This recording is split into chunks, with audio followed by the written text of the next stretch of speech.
Hello, folks. Plastic Eric here, Plastic Soundwave Cold, here for another amazing edition of Collection Connection. The game is just an excuse to talk about music. It's a game I play with my brother Bryce over in Good Show Ponsonby.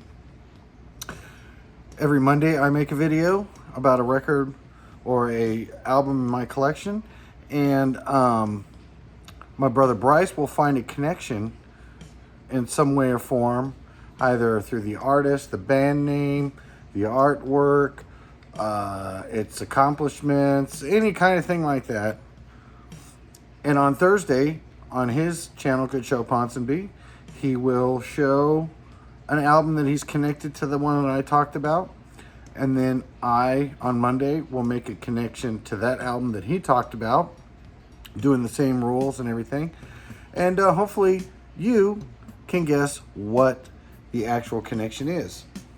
So last week, my brother talked about the connection between Green Day's American Idiot and The Strokes, The New Abnormal.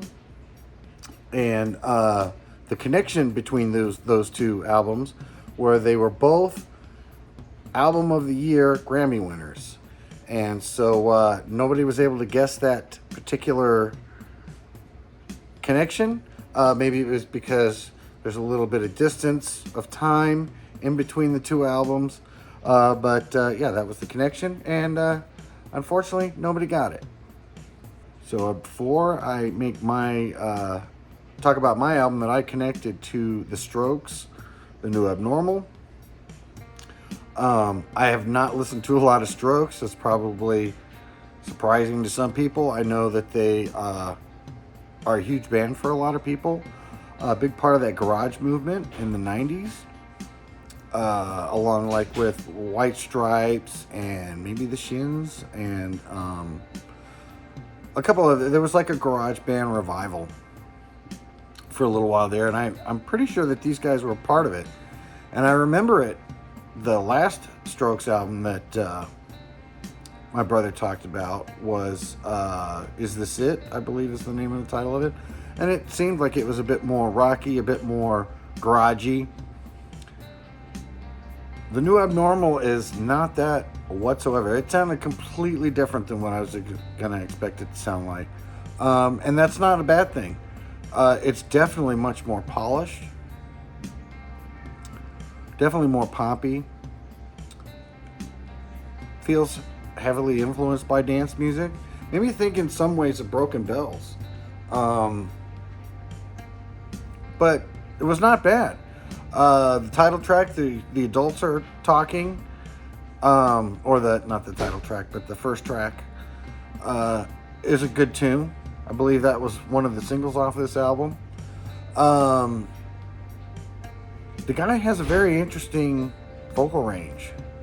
There's some times where he's very high. I don't know if you call it soprano or falsetto, but very high voice. Other times he's kind of in the mid-range. And there's a couple of songs, I want to say Brooklyn Bridge to Chorus was one, and I think At the Door was the other one, that at some points he sounds a little bit like Lou Reed to me, you know, but this music to me has absolutely no connection to garage. And again, not that that's a bad thing, but I did find the album quite good. If I saw it, I might pick it up. I might see if I can see it with the LP version, because my brother was telling me that the slip cover that's on the CD is also there on the album cover. I wonder if they have a slip cover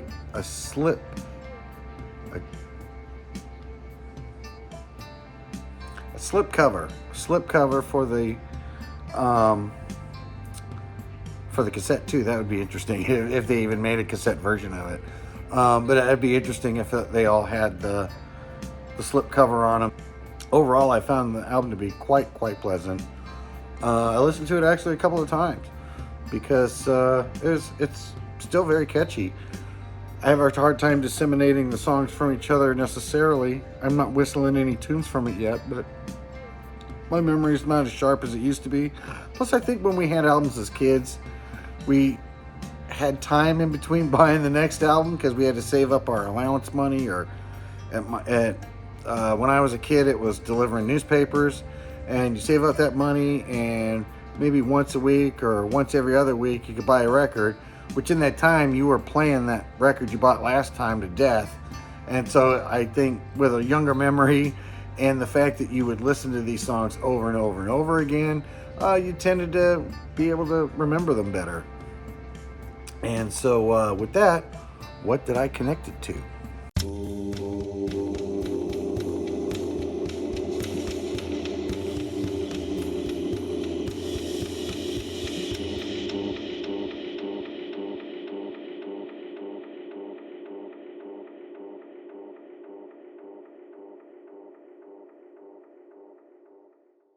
And so the album that I connected to the Strokes, this is The New Abnormal.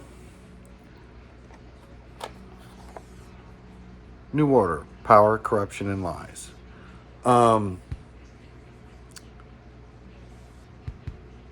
New Order's first full album after the demise of Joy Division. They did do an EP before this, Movement, which comes up as an album, but it doesn't seem like it's totally.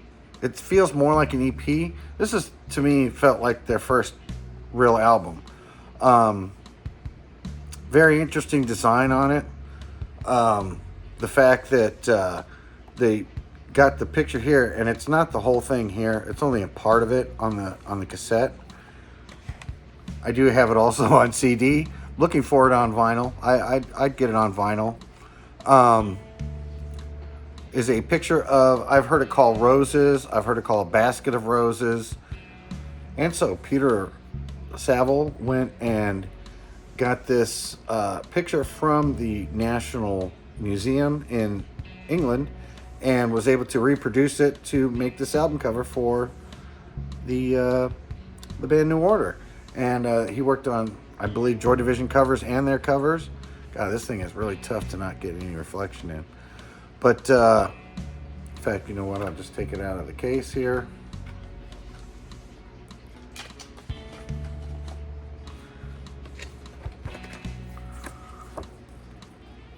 And that's just slightly easier to see. Interesting notes about this album. This right here is a color code. And so what this says is FACD 75. If you notice that my cat's knocking stuff over behind me here, you can't see him, but you can hear him.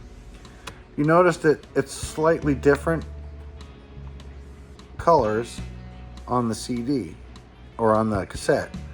And so this here says Fact 75. Factory Records is who they originally did this album on. And so I don't know if the originals had New Order, Power, Corruption, and Lies necessarily on them. Because they had the title encoded on the inner sleeve. Now, originally on the back of this album, which there's nothing on here, there's really nothing on the back of the Jewel. I believe these have since been reissued. I don't know if this was a Quest thing or not, but I noticed that on the CD, it does have the color wheel, which it gives you the code for what this is. And if you had this on vinyl, the back side had that look of the big floppy disk. And on the back, it would have this color wheel on it, and that was the code to the code, or the I forgot what they call that. It was the answers to the code. And so if you have the inner sleeve on one side reads New Order in this code, which would be along the side. And then on the other side, it says Power, Corruption, and Lies is what the code is on the side of the inner sleeve. So the name is there, but it's not really ever shown, which is, I always think that these marketing ideas are pretty interesting that they come up with, especially after watching something like the Hypnosis documentary that they put out on, I believe, Netflix not that long ago. Very interesting how they came up with the ideas. And I think that this New Order came up with a lot of good ideas for their albums. And I am curious, because if I eventually do get the album, I would like to know if, since this is just a section of that picture, and if you see older ones, it's the full picture kind of squared off in here and then with other stuff in it. But with this one here for the American Quest, and this one actually is from 1985, 1983, which is when this album came out. So this is a reissue. I'd be curious to know if I got the album from the same amount of time, if you could lay this tape like over the top of the album and it would just kind of, you know, mix in there perfectly. Like it's in correct proportion to the album that they cut off of there. I don't know if that's the case or not. But besides all of that marketing stuff that they used on it, the songs on this thing are absolutely fantastic. Of course, Blue Monday, the best-selling 12-inch single to ever be produced. Of course, it helped that they did another version with Quincy Jones in 1988. The songs on here. So the songs on here. Age of Consent is really good. We All Stand isn't bad. The Village I like. 586 is pretty good. Your Silent Face is probably the first song on here that I really go, oh yeah, that's really cool. Ultraviolence is a good song. Ecstasy is a good song. My favorite song on here is called Leave Me Alone. It's originally the last song, because when the album first came out, it did not have Blue Monday on it. And you know that this is a reissue because Blue Monday appears